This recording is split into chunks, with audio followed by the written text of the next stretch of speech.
BRS chief KCR తో సిద్ధాంతపరంగా విభేదాలున్నాయి కానీ నాన్నగా ఎలాంటి సమస్యలు లేవన్నారు టీఆర్ఎస్ చీఫ్ కవిత. తన పార్టీ ఆవిర్భావ సభలో కేసీఆర్ ను రాజకీయంగానే విమర్శించానని చెప్పారు. వ్యక్తిగతంగా కేసీఆర్ ను ఒక్క మాట అనలేదన్నారు. తొలిసారి బీఆర్ఎస్ అధికారంలో ఉన్నప్పుడు కొన్ని తప్పులు చేయకుంటే బాగుండేదని చెప్పానన్నారు. కృష్ణా గోదావరి జలాలను సరిగా వాడుకుంటే రైతులు బాగుపడేవారన్నారు. విదేశాలకు వెళ్లి స్పీచ్లిచ్చే కేటీఆర్ ఐటీ మినిస్టర్ గా ఉన్న టైంలో పరీక్షా పేపర్లు ఎందుకు లీక్ అయ్యాయని ప్రశ్నించారు. బీఆర్ఎస్ సర్కారు వైఫల్యంతోనే 2 జనరేషన్ల పిల్లలు నష్టపోయారని చెప్పారు. హైదరాబాద్ బషీర్బాగ్ ప్రెస్ క్లబ్ లో మీట్ ది ప్రెస్ అంశాలపై మాట్లాడారు కవిత.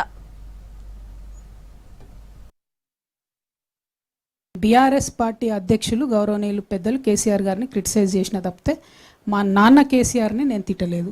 మా నాన్న కేసీఆర్తో నాకు ఎటువంటి ప్రాబ్లం లేదు. నాన్నగా ఆయన లేకపోతే నాకు జన్మనే లేదు. నేను ఒక హిందూ మహిళగా రోజు పొద్దున్న లేస్తే పూజ మెడిటేషన్ చేసే మహిళగా చెప్పేటటువంటి ఫస్ట్ 5 పేర్లలో తల్లిదండ్రుల పేరు కూడా ఉంటుంది. తల్లిదండ్రులతో నాకు ఎటువంటి సమస్య లేదు.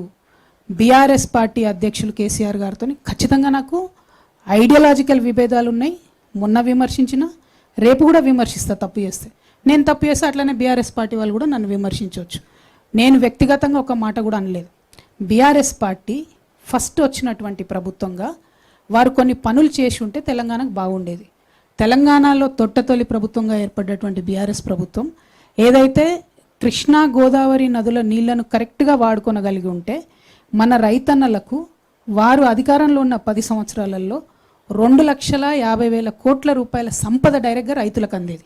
కృష్ణా నీళ్ళు వచ్చి ఉంటే మన పొలాలకు, గోదావరి నీళ్ళు వచ్చి ఉంటే 1,21,000 కోట్లు కేవలం ఈ 2 ప్రాజెక్టులకు పెట్టిండ్రు. ఏది? కాళేశ్వరం, అట్లానే పాలమూరు రంగారెడ్డి. 1,21,000 పెట్టి 2 ప్రాజెక్టులు కడితే ఇచ్చింది నీళ్ళు ఎన్నిటికీ అంటే 1,00,000 ఎకరాలకు ఇచ్చారు.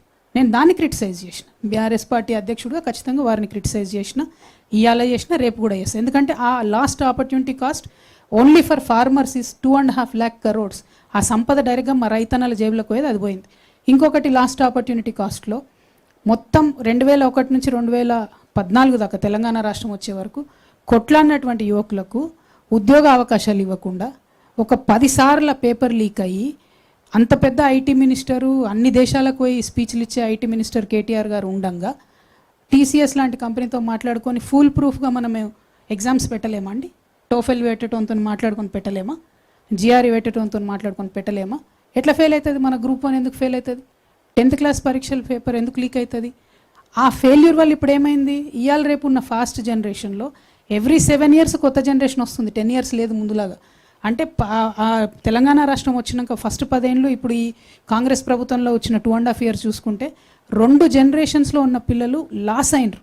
వాళ్ళ జీవితంలో వాళ్ళు కోల్పోయిన ఉద్యోగాలు, వాళ్ళు కోల్పోయిన అవకాశాలు, వాళ్ళ కుటుంబ సభ్యులు పడ్డ ఇబ్బందులు, ఆ లాస్ట్ ఆపర్చునిటీ కాస్ట్ అనేది ఖచ్చితంగా బీఆర్ఎస్ ఖాతాలోకే పోతుంది. కాబట్టి బీఆర్ఎస్ అధ్యక్షుడు కేసీఆర్ గారిని నేను విమర్శించిన తప్పితే నేను మా ఫాదర్ కేసీఆర్ గారిని విమర్శించలేదు. పొలిటికల్ లీడర్ కేసీఆర్ గారిని విమర్శించినాను, రేపు కూడా విమర్శిస్తాను.